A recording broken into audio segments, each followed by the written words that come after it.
Bien, bonjour, bienvenue avec l'Institut Schiller. Aujourd'hui, nous allons interviewer Arnaud Bertrand. Arnaud Bertrand donc, vit en Malaisie, il a longtemps vécu également en Chine et il a été tout récemment dans un événement important qui était celui organisé pour la commémoration du 70e anniversaire des 5 principes de coexistence pacifique. Donc, vous ne connaissez pas en quoi consistent ces 5 principes de coexistence pacifique. Eh bien, nous allons le découvrir au travers de cette interview. Et je vais tout de suite donner la bienvenue à Arnaud Bertrand en lui Merci demandant beaucoup. de se présenter, de dire quelques mots pour se présenter en tant que Français de l'étranger. Oui, oui, bah voilà, je m'appelle Arnaud Bertrand, j'ai 39 ans. Donc je suis français d'origine de la Drôme. C'est là où j'ai grandi. Mais ça fait maintenant 20 ans que j'habite plus en France. J'ai habité dans 8 pays en tout. Et donc plus récemment la Chine pendant un peu plus de 7 ans et maintenant la Malaisie.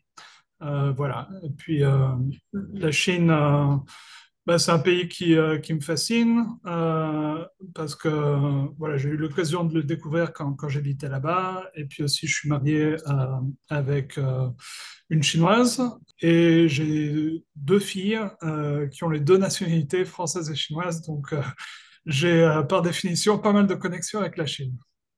Donc, un intérêt aussi bien pour la culture familiale et qui vous place comme observateur vraiment privilégié pour le coup. Voilà, et puis en plus, mon travail aujourd'hui, je travaille dans le domaine de la médecine traditionnelle chinoise, donc c'est le package complet. Je suis entouré de tous les côtés de Chine. Immergé dans la culture chinoise. Voilà, ouais. Alors, je voulais vous demander, par rapport donc à cette conférence qui a eu lieu, comment vous jugez de la portée que les autorités chinoises ont donnée à cette conférence et le fait que vous avez été personnellement invité. Oui, alors peut-être pour commencer, 2 mots sur les 5 principes et puis sur cette conférence. Donc les 5 principes de coexistence pacifique sont des principes qui ont donc 70 ans, parce que on fêtait le 70e anniversaire, et qui ont à l'origine été décidés pendant un accord entre l'Inde et la Chine parce que c'est 2 pays géants voisins qui travaillaient sur bah, quels sont les principes auxquels on devrait se tenir pour avoir des bonnes relations ensemble à une époque qui était assez difficile.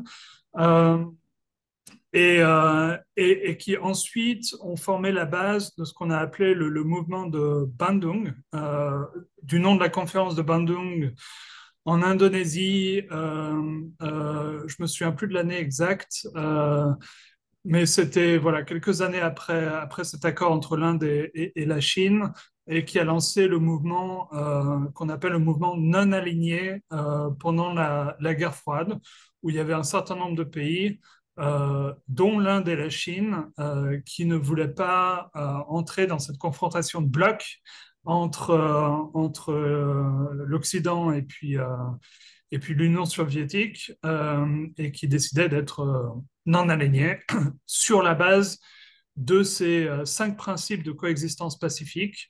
Euh, qui, en fait, ils ont étendu à 10 principes pendant la conférence de Bandung.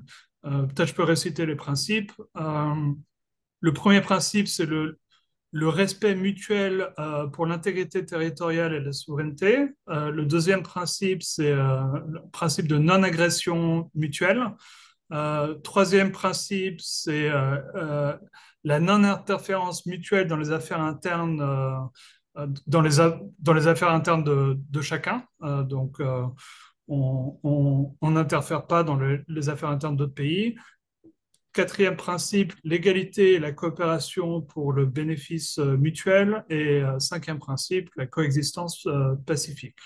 Voilà. Et depuis, ça forme vraiment la base de la diplomatie chinoise et ils s'y tiennent, d'après j'ai pu observer, d'après toutes leurs déclarations, c'est des principes qui restent vraiment au cœur de leur diplomatie. Donc, par exemple, on entend toujours, tout le temps, les dirigeants chinois dire qu'ils sont absolument contre l'interférence dans les affaires internes d'autres pays. On les voit pas, un peu comme les États-Unis, à essayer de convertir d'autres pays au socialisme avec des caractéristiques chinoises. C'est quelque chose qui font pas, quoi. Et donc, pour revenir à cette conférence, c'était donc les 70 ans de ces cinq principes. C'était une conférence de très haut niveau, puisqu'il y avait Xi Jinping qui était là, qui a donné un discours. On était environ 300-400 invités. Euh, de France, on était trois, d'après ce que j'ai pu voir. Donc, il y avait moi, Dominique de Villepin, et puis un professeur sinologue. Mais sinon, il y avait des gens de tous les pays. Euh, et souvent d'anciens chefs d'État. Donc, par exemple, il y avait l'ancien président d'Égypte, l'ancienne présidente du Brésil. Donc, des États-Unis, il n'y avait pas beaucoup d'Américains. Il y avait le fameux chercheur d'Harvard, Graham Allison, dont on a pas mal entendu parler dernièrement après son livre sur le piège de Thucydide. Enfin, voilà, c'était un événement que j'ai trouvé passionnant et qui m'a permis aussi d'un peu mieux apprendre, d'un peu plus en apprendre sur ces principes et sur la diplomatie chinoise et la direction que la Chine veut, euh, dans laquelle la Chine veut que le monde évolue. Est-ce que vous pouvez aujourd'hui, le monde a beaucoup changé, est-ce que vous pouvez nous dire c'est en quoi ces principes qui ont été formulés dans un contexte bien précis, en quoi ils sont aujourd'hui toujours d'actualité? On pourrait dire qu'ils sont malheureusement plus d'actualité aujourd'hui qu'ils ne l'ont été depuis longtemps, parce qu'on en revient un peu à une situation, à un moment pivot où le monde peut aller en gros dans deux directions. On peut retourner à un monde de confrontation de blocs, comme pendant la guerre froide, où cette fois-ci, ce serait la Chine, l'ennemi principal, comme les États-Unis semblent le vouloir, mais aussi évidemment la Russie, et puis ce que disent les Américains, en gros, c'est ils, ils veulent faire comprendre le monde à travers le conflit entre démocratie et puis ce qu'ils appellent les pays autoritaires. Voilà, c'est un peu la vision du monde, du futur que les Américains proposent. Et la Chine, avec cette conférence, et puis tous les messages qu'ils envoient, toutes les déclarations publiques que les dirigeants chinois font, c'est non, on veut un monde où on a le droit de coexister, en gros, pacifiquement, d'où la coexistence pacifique. Donc, on veut que nous soyons, on veut pas que nous soyons désignés comme pays autoritaires à abattre. On veut que nous soyons, que tous les modèles, toutes les civilisations, toutes les cultures soient acceptées dans leurs différences et qu'on apprenne à coexister tous pacifiquement sans avoir à chercher à se renverser et à aller dans une direction où c'est forcément un conflit d'où il ne sortirait qu'un gagnant, quoi. Donc voilà un peu le concept. C'est la Chine qui envoie le message. On refuse cette confrontation et on veut plutôt euh, revenir au principe du non-alignement où on vit dans une planète où on met en place un ordre mondial où tout le monde peut coexister et où on se respecte mutuellement. Mais en quoi, quand on lit le discours de Xi Jinping, donc il met en avant, il y a trois nouvelles initiatives qu'il propose, et il y a notamment une initiative pour la sécurité, il y a une initiative pour une civilisation comment dire, on pourra dire civilisationnelle, et la troisième qui est par rapport au développement. Est-ce que, en quoi, si vous voulez, ces trois initiatives sont-elles significatives aujourd'hui par rapport aux cinq principes qui ont été énoncés, donc comme on l'a dit, il y a 70 ans? Et dans ce contexte, comment se développe l'initiative, la ceinture et la route? Alors, ces trois initiatives qui s'appellent respectivement le Global Development Initiative, Global Security Initiative et Global Civilization Initiative découlent directement en fait des cinq principes de coexistence pacifique. Donc, si on les prend une par une, le Global Development Initiative le but, en fait, c'est de promouvoir un développement global qui soit plus balancé et coordonné et inclusif, donc qui inclut tout le monde. Et la connexion avec les cinq principes, c'est ça a à voir avec le principe d'égalité et de bénéfices mutuels, où le développement doit bénéficier à tous, en gros. Euh, de, Ça a aussi à voir avec le principe de non-interférence, où chaque pays a le droit de choisir son propre chemin de développement, ce que la Chine a toujours revendiqué. C'est d'ailleurs la raison pour laquelle la Chine s'est développée plus que tout autre pays, parce qu'ils n'ont pas écouté les conseils les dictates en gros du FMI et de tout ce qu'on leur disait de faire, ce qui a marché nulle part ailleurs. Ils ont choisi leur propre chemin de développement et ça a marché. Et c'est ce qu'ils veulent promouvoir avec leur Global Development Initiative. Chaque pays doit trouver son propre chemin en fonction de son histoire, en fonction de son système politique, en fonction de sa culture et tout ça. Et puis dernièrement, cette initiative promeut la coexistence pacifique à travers le développement coopératif. Quand on coopère, évidemment, on a moins tendance à avoir de conflits. Deuxièmement, la Global Security Initiative, donc l'initiative de sécurité globale. Euh, la connexion avec les cinq principes, c'est surtout le principe de non-agression mutuelle. Euh, euh, et ce que fait cette initiative, en gros, ça présente la sécurité globale comme un bien commun et ce que les Chinois disent toujours, et notamment dans cette coopérative, c'est on ne peut pas atteindre la sécurité au coût de la sécurité d'autrui. Donc, Hmm. si on cherche à avoir de la sécurité, il faut que tout le monde ait de la sécurité. Sinon, on va forcément entrer en conflit.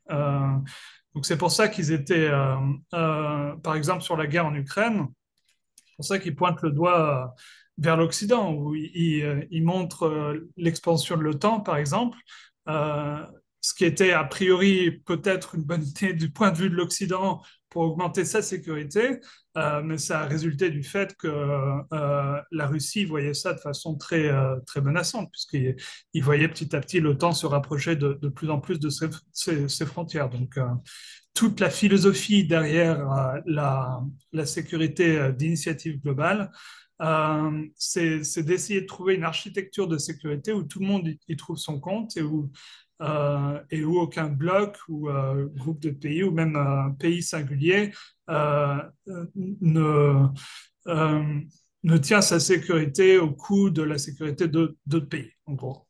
Voilà. Pour, et encore une fois, euh, ça découle des cinq principes et surtout du principe de non-agression mutuelle et du principe de coexistence pacifique, bien sûr.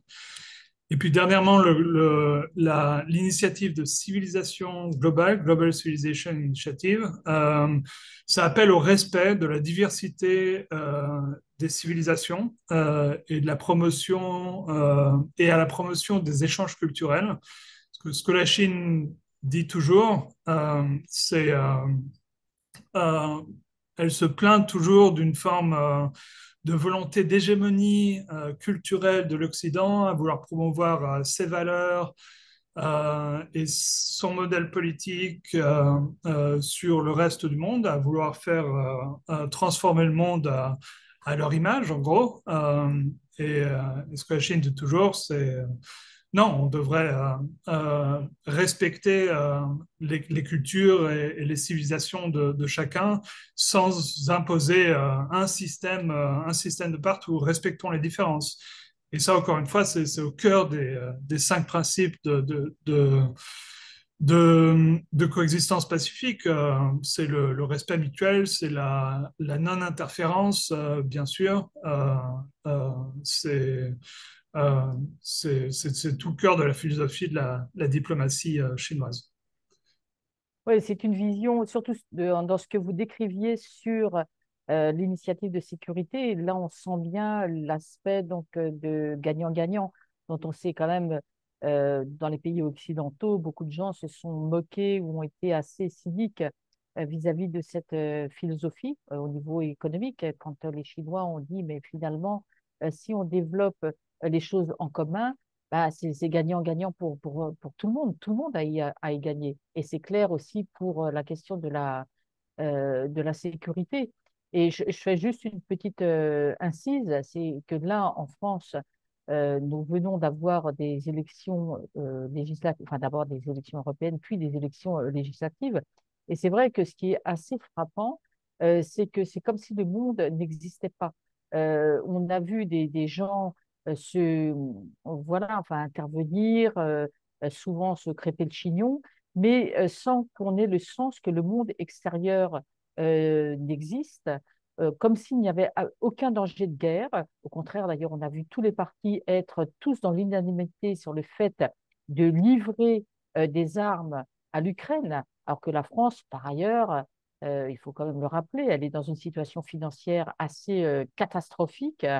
Et donc, on est dans un monde, on a l'impression d'être dans un monde qui est totalement, qui est dans les nuages d'une certaine manière, qui est en plein déni de réalité. Et je suis aussi frappée, peut-être que vous avez un mot à dire là-dessus d'ailleurs, sur le fait que cette commémoration, elle est passée totalement inaperçue dans les pays occidentaux, sauf peut-être à de rares exceptions, mais enfin, ça n'existe pas. Alors que la Chine aujourd'hui, qu'on le veuille ou non, que ça plaise ou non, elle est devenue vraiment un leader économique dans le monde. Donc, je ne sais pas si vous avez des commentaires sur cet aspect-là. Oui, en général, la façon dont la Chine est montrée dans dans les médias occidentaux, c'est vraiment pas très objectif.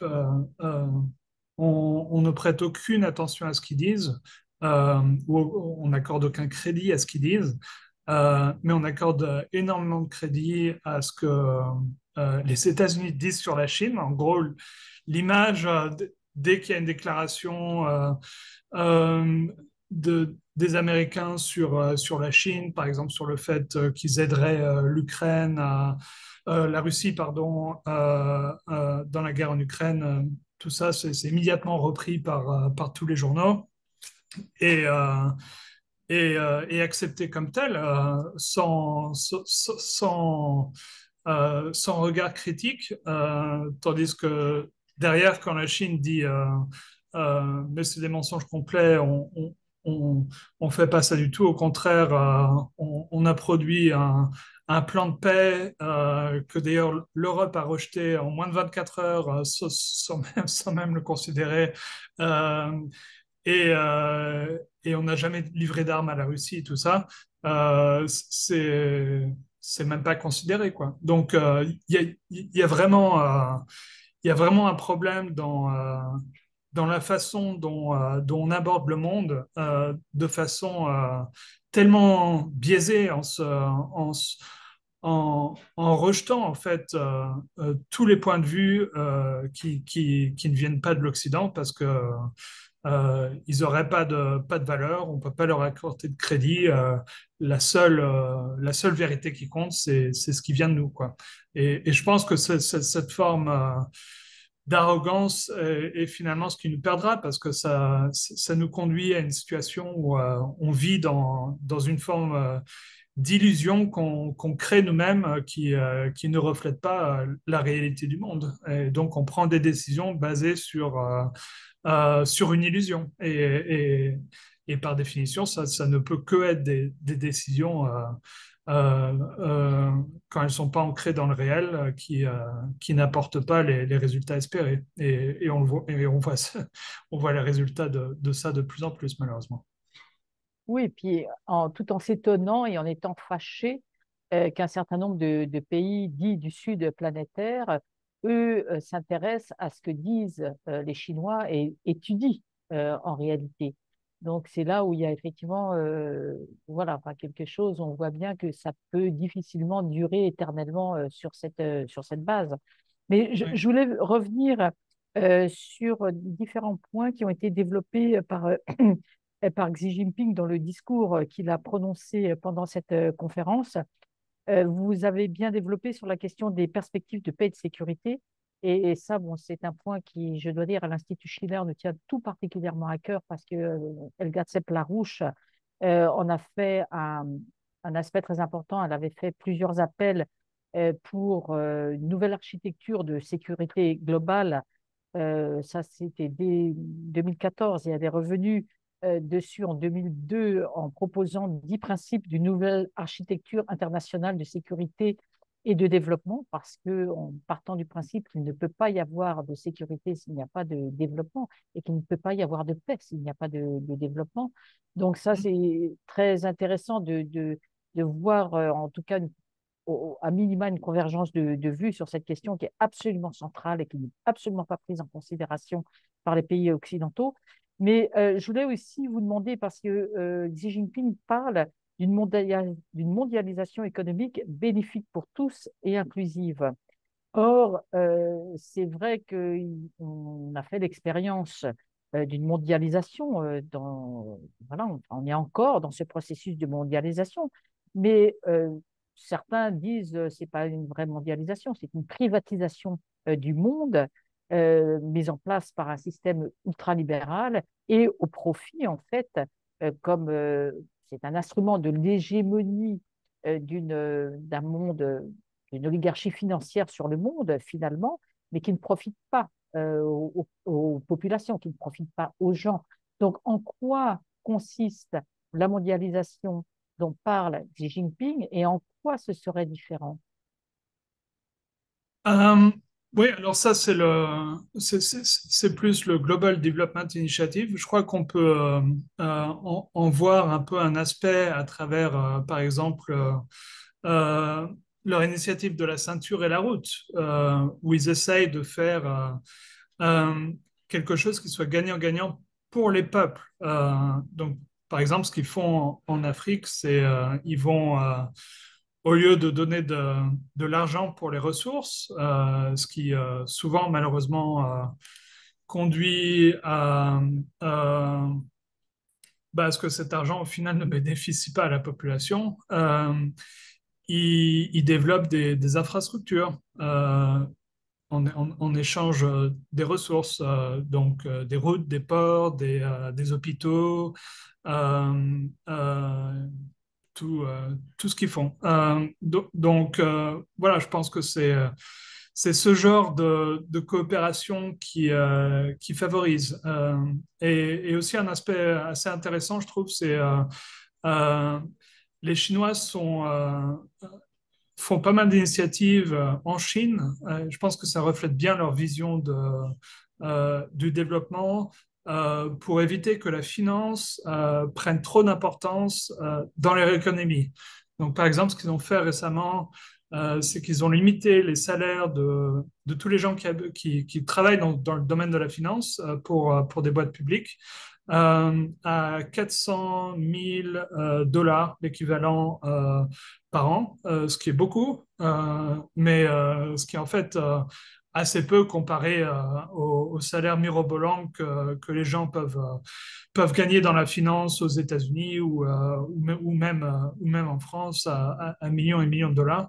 Donc l'idée, c'est de faire en sorte que en fait, de pas rentrer dans la même erreur que les États-Unis où tous les meilleurs cerveaux qui sortent des meilleures universités américaines vont travailler dans le domaine de la finance, euh, à faire des choses qui, au final, sont pas très constructives pour la société, puisque c'est inventer des nouveaux produits financiers des nouveaux dérivatifs qui bénéficient le monde de la finance et puis pas la vie des gens de tous les jours. Donc, si par exemple quelqu'un a étudié la physique quantique, mieux vaut qu'il travaille dans un laboratoire de physique et qui produise des travaux de recherche ou des innovations utiles plutôt que d'aller travailler dans un hedge fund, quoi. Hmm. Donc,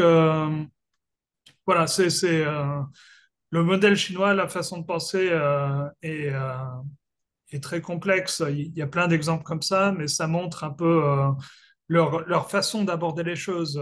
Une économie pratique qui aide les gens dans leur vie de tous les jours plutôt qu'une économie dématérialisée basée sur la finance. Et des relations avec d'autres pays les plus gagnants-gagnants possibles où les peuples eux-mêmes y bénéficient. Mais c'est ça qui est assez amusant parce que on dit souvent des Chinois, c'est une des caractéristiques hein, qu'on leur donne, c'est qu'ils sont très pragmatiques, qu'ils pensent bon, qu'ils sont des commerçants nés, qu'ils ont un sens inné des échanges. Et en même temps, c'est quand même la Chine à l'heure actuelle qui est capable d'énoncer une vision vraiment à long terme et qui se base sur des principes qui essayent de développer quelque chose où on énonce des principes sur lesquels qui vont orienter en fait toutes les différentes aspects de la société. Donc, c'est un paradoxe très, très intéressant. Je ne sais pas si vous avez quelques remarques à faire là-dessus. Oui, oui, c'est vrai, c'est un peu un paradoxe parce qu'ils sont. C'est vrai que dans la culture chinoise, les gens sont extrêmement terre à terre et pragmatiques, mais ils ont aussi cette capacité de planification à très long terme et de tout temps. Même à l'époque des anciennes dynasties, ils arrivaient aussi à faire des plans sur le long terme, même sur plusieurs générations d'empereurs absolument pharaoniques, comme la Grande Muraille de Chine et tout. Donc, c'est vrai qu'il y a il y a ces deux aspects-là. Et puis, il y a aussi peut-être la culture un peu des partis communistes traditionnels avec euh, tous les 5 ans, il y a le five-year, le plan de 5 ans avec la planification. Ils font tout le temps des plans, en fait. Made in China 2025. Donc, voilà, ils ont cette culture de la planification en avance que malheureusement on a perdu. Oui, alors un autre exemple dans l'histoire chinoise de planification qui est absolument incroyable et assez illustratif de leur capacité de planification à long terme, c'est, il me semble, pendant la dynastie Ming, il y avait un gros problème de pirates en Chine. C'était des pirates qui, je crois, étaient basés, si ma mémoire est bonne, sur l'île de Taïwan, qui, de façon répétée, attaquaient les côtes chinoises pour piller les villages qui étaient sur la côte. Et ce que la dynastie à l'époque a fait, c'est sur toute la côte sud-est de la Chine, ils ont demandé à tout le monde, donc des millions et des millions de personnes, de bouger 10 kilomètres vers les terres, donc de complètement dépeupler les côtes chinoises. Euh, et donc ainsi d'affamer les pirates. Et ils ont entendu pendant des années, voire même des décennies, que ces pirates n'aient plus de ressources. Et finalement, quand ils ont vu que voilà, ils étaient assez faibles, suffisamment faibles, ils ont attaqué les pirates sur l'île de Taïwan et ils les ont vaincus. Donc ça montre bien leur capacité à faire des plans extrêmement ambitieux sur le long terme, quoi. Oui, c'est assez époustouflant en réalité. Mais ça me fait penser, parce que là, nous sommes aussi dans les 60 ans des relations entre la Chine et la France, et j'en profite pour signaler à nos auditeurs que l'Institut Schiller a commencé donc une série d'interviews dans le cadre de ces 60 ans. Et il y a notamment une interview écrite de Jérôme Ravenet, et c'est ce que vous venez de dire qui me fait penser tout précisément à ce qu'il dit dans ce texte. Dans son texte, à un certain moment, il aborde la question de comment la Chine s'est inspirée, a fait un travail, elle est allée lire les auteurs, les économistes d'autres pays, et notamment français. Et donc, on peut être surpris de voir qu'il y a eu des études qui ont été menées, par exemple, sur Jean Bodin, donc un économiste aujourd'hui qui n'est plus connu, mais qui a écrit les 6 livres de la République. Et c'est lui qui disait notamment, il n'y a de richesse que d'hommes, et qui a développé certains concepts, on pourra dire, très futuristes à l'époque. Donc, je vous conseille de retrouver cette interview. Mais au-delà de Jean Bodin, il est un fait que les Chinois se sont intéressés aussi à l'économie française, l'économie telle qu'elle était sous le général de Gaulle, non pas comme elle est aujourd'hui, qui était une économie mixte et où il y avait effectivement une planification, c'est-à-dire qu'on pensait le futur, on pensait aux générations futures et on anticipait cela. Donc, c'est très intéressant de ce point de vue-là de voir cette réalité aujourd'hui en Chine et les résultats que ça apporte, tout simplement. Ouais, ouais, ouais. Donc, En fait, quand on regarde la façon de penser chinoise sur la gouvernance, c'est en fait assez proche du gaullisme et des grands principes gaullistes. Et d'ailleurs, les Chinois ont une admiration sans borne pour De Gaulle, euh, non seulement parce que ça a été le premier dirigeant occidental en 1964 à ouvrir des relations avec la Chine de Mao, mais aussi parce que il avait ces principes très compatibles avec la culture de gouvernance chinoise, comme euh, l'importance de la souveraineté, qui est absolument cruciale pour les Chinois et aussi pour De Gaulle. De Gaulle disait toujours que si la première des libertés pour la France, c'est son indépendance. Il a toujours, évidemment, été euh, il a toujours beaucoup mis l'accent sur l'indépendance française, mais aussi la planification, l'éducation aussi, l'éducation des élites surtout. De Gaulle a fait beaucoup d'initiatives autour de ça, la Chine aussi. Donc il y a beaucoup de parallèles en fait. pour revenir à cette conférence, parce que vous avez dit qu'il y avait d'autres invités qui étaient là, d'autres pays. Alors, effectivement, il y avait, semble-t-il, aussi beaucoup de représentants d'Afrique, d'un petit peu tous les pays du monde. Il y avait, enfin, pour l'Amérique du Sud, il y avait notamment Dilma Rousseff qui était présente. Est-ce qu'il y avait d'autres représentants aussi d'Amérique latine? Donc, est-ce que vous pourriez nous dire quelques mots sur les interventions que ces personnalités ont faites? Par exemple, justement, Dilma Rousseff, Dominique de Villepin, puisque vous avez dit qu'il était là, et peut-être d'autres personnes qui ont fait des interventions particulièrement utiles et marquantes. Oui, alors il y a eu en gros 3 temps dans cette conférence. Donc le matin où on était au Great Hall of the People, on pourrait dire que c'est le Parlement chinois, il y a eu le discours de Xi Jinping. Et puis ensuite, on est tous les participants, sauf Xi Jinping, on est tous allés à ce qui s'appelle le Diaoyutai State Guest House, qui est euh, l'endroit où le gouvernement chinois invite les dignitaires étrangers à des meetings ou des rencontres. Euh, et là, on a eu un déjeuner où il y a eu plusieurs speeches. Il y a eu un discours de Wang Yi, le ministre des Affaires étrangères. Il y a aussi eu un discours de l'ancien secrétaire général du Parti communiste du Vietnam. Il y a eu un discours le discours de Dominique de Villepin et le discours de Dilma Rousseff. Entre autres, je crois qu'il y avait deux discours aussi en plus.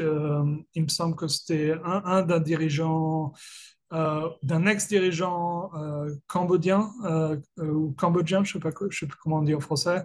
Euh, et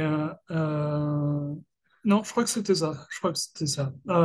Et puis ensuite, on a été divisé en sous-forums avec beaucoup plus petits comités où c'était plus une discussion entre, comme un panel, hein, une discussion entre les gens où il y avait aussi des interventions intéressantes. Ce que De Villepin a dit, c'était j'ai trouvé que c'était un très beau discours. De Villepin, en général, il est assez bon pour les discours. Euh, Par exemple, il a dit que maintenant, il parlait en anglais, donc j'essaie de traduire plus ou moins en français. Il disait que maintenant, le moment était venu de reformuler les 5 principes et de partager leur esprit avec le monde en accordance avec l'initiative de la communauté d'un futur partagé, la fameuse initiative de Xi Jinping. Euh, euh, et il a dit aussi que à chaque fois qu'on travaille sur la question de la paix, euh, on trouve que ces 5 principes sont la clé qui peut ouvrir presque tous les verrous. Euh, voilà, j'ai trouvé cette expression assez intéressante sur ces 5 principes, la clé qui peut ouvrir presque tous les verrous, il a dit. Voilà, en gros, De Villepin en fait, partageait un peu la vision, même beaucoup, la vision qui était celle que Xi Jinping a montré dans son discours du matin, qui était qu'on est à un moment pivot dans le monde, où on a le choix entre une nouvelle confrontation de blocs qui serait désastreuse, une nouvelle guerre froide, mais avec des acteurs très différents et qui se finirait aussi euh, de façon sûrement très différente et beaucoup plus dramatique. Donc le choix entre ça ou bien aller vers un monde de coexistence pacifique où on accepte, où on s'accepte les uns les autres. Et évidemment, De Villepin était plutôt pour la deuxième option. Voilà. Puis le discours de Dilma Rousseff, c'était aussi dans ces lignes, en mettant l'accent sur l'importance historique et puis aujourd'hui des 5 principes de coexistence pacifique. Et c'est très important de voir des dirigeants politiques du monde entier qui sont capables de poser les vraies questions. Et concernant Villepin, d'une certaine manière, euh, ça montre qu'il y a en France, alors malheureusement pas sur le premier plan, voilà, c'est pas la couverture des médias, mais il y a des gens qui sont capables de penser à long terme, de voir quels sont les enjeux. Donc, il y a encore cette capacité en France, même si elle est malheureusement pour l'instant, elle ne se fait pas trop entendre, mais c'est quand même une bonne nouvelle en ce sens-là. Euh, Oui, pour, oui, oui en fait, c'est aussi l'ADN de la diplomatie française d'être non aligné. Pendant la guerre froide, on avait cette indépendance. Ça s'est perdu depuis Sarkozy, malheureusement, quand il a rejoint l'OTAN. Et ça se perd de plus en plus, mais on garde une certaine forme d'ADN et de mémoire de ça et on ferait bien de s'en réinspirer parce que c'est aussi nos principes à nous, ces principes de coexistence pacifique, de non-alignement et tout, c'est très français en fait. C'est le rôle d'équilibre que la France devrait jouer et que Oui. malheureusement, elle n'a pas joué depuis, comme vous dites, notamment depuis Sarkozy. Mais il faut aussi se souvenir que c'est Macron qui a donc fait en sorte que le corps diplomatique n'existe plus. Donc, il y a un vrai souci pour l'avenir parce que la question de la diplomatie, elle est centrale. Et c'est vrai que la France, il y a une capacité, on a un rôle à jouer dans ce domaine-là en termes de politique étrangère. Et donc, si ce que fait Monsieur de Villepin peut servir comme amorce, c'est évidemment extrêmement important. Ça, c'est évident. Euh, voilà. Et là, pour conclure cette interview, euh, qu'est-ce que vous aimeriez dire aux Européens, vous qui êtes maintenant à l'autre bout du globe? À l'heure où nous parlons, nous avons 6 heures de différence de décalage horaire. Qu'est-ce que vous aimeriez dire avec votre recul, l'expérience que vous avez acquise, ce que vous voyez du monde asiatique, tant en Chine que maintenant en Malaisie, qu'est-ce que vous aimeriez dire aux Européens? Et qu'est-ce que vous aimeriez dire en particulier euh, aux Français? Ce que euh, que les gens j'aimerais que les gens se rendent compte à quel point ils sont souvent dans une bulle médiatique, culturelle en France et, et, et qu'il y a vraiment des façons de penser et déjà que l'image, de par cette bulle médiatique et culturelle, l'image qui se font de la Chine euh, et du Sud global souvent en général est vraiment extrêmement différente de la réalité. Euh, donc, je pense que c'est important de garder un esprit ouvert euh, et, et de se rendre compte, peut-être pas c'est difficile d'avoir, sans aller en Chine, de voir quelle est la réalité, mais déjà de prendre conscience que peut-être qu'on n'a pas tous les éléments, de garder une forme euh, garder une forme de doute et de se dire que peut-être que ce qu'on nous dit dans les médias, la façon dont les choses sont présentées, euh, il y a d'autres façons de voir les choses, quoi, en gros. Et si les Français ont la capacité, je les encouragerais vraiment à voyager, tout simplement, aller voir les choses de leurs propres yeux pour vraiment se rendre compte euh, bah, de la réalité sur le terrain. Je crois que maintenant, la Chine a une nouvelle politique de visa où il n'y a plus besoin de visa pour les Français pendant 15 jours. Donc, c'est ouvert à tout le monde. Vous pouvez voyager de partout en Chine pour vous rendre un peu mieux compte de ce qu'est la réalité là-bas. Et on veut faire croire aux gens que un nouveau conflit, fort de conflit est nécessaire, irréversible, que on entre dans une nouvelle ère d'opposition entre le monde démocratique et le monde soi-disant autoritaire.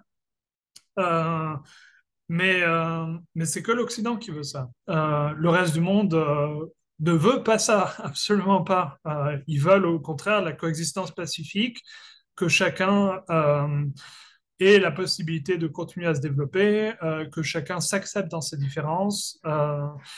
Et, euh, et, et voilà. Et je pense profondément que c'est largement la meilleure solution parce que si on va dans une nouvelle confrontation de style guerre froide, euh, bah, je pense que si on compare à la première guerre froide, nous, l'Occident, on est plus proche de l'Union soviétique de l'époque et le reste du monde, les pays soi-disant autoritaires, sont plus proches de l'Occident à l'époque. Donc, Je pense pas qu'on y gagnerait, malheureusement, mais évitons d'y entrer déjà et ce sera la meilleure solution. Eh bien, je pense que là, c'est le mot de la fin. Et effectivement, je confirme, on peut les visas maintenant, on peut se rendre en Chine sans visa pour 15 jours. Et c'est vrai que c'est la meilleure chose, c'est d'aller sur place pour ceux qui le peuvent, de voir ce qu'est la Chine aujourd'hui, de se rendre compte par soi-même.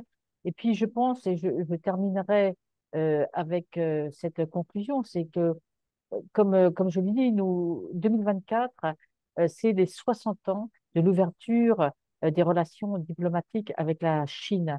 Pour les Chinois, c'est quelque chose de très important parce que c'est un cycle de 60 ans qui a une valeur symbolique très grande. C'est un cycle qui s'achève et c'est aussi un nouveau cycle qui démarre. Donc, c'est à nous aussi d'être acteurs de ça, de ne pas attendre que ce soit déterminé de l'extérieur. Et c'est le moment de faire le pari du positif. C'est le moment de faire le pari du futur et c'est le moment de faire le pari qu'on peut le faire avec la Chine. Je pense que du côté chinois, il y a une certaine attente vis-à-vis de la France, notamment d'un point de vue culturel, parce qu'il y a, en dépit des immenses différences qu'il y a entre la Chine et la France, il y a aussi beaucoup de points qui nous rapprochent dans la façon de voir. Et je pense que ce que vous avez dit sur ce que représente le gaullisme pour le chinois, c'est quelque chose qui est absolument fondamental. Et cette question d'une souveraineté bien comprise, pas une souveraineté comme on le voit trop souvent en France quand le débat vient là-dessus, pas une souveraineté de repli sur soi qui serait Mm. absolument suicidaire pour la France. La France, elle a toujours été à la croisée de civilisations. Je dirais presque par définition, c'est quelque chose qui est vraiment dans son ADN. Mais quand on parle de souveraineté, c'est une souveraineté qui est une forme de liberté. On peut agir, on est majeur dans son propre pays. On n'a pas à attendre qu'un tel ou un tel nous dise ce que l'on doit faire. On est majeur chez soi et on agit en fonction de ses intérêts et non pas contre ses intérêts, comme on le voit depuis ces dernières décennies. Donc, en tout cas, Arnaud Bertrand, merci à vous pour cette interview. Je pense que ça a été très utile, très riche de donner cet éclairage et de contribuer à ce que justement nous sortions de notre bulle. Merci à vous. Merci beaucoup.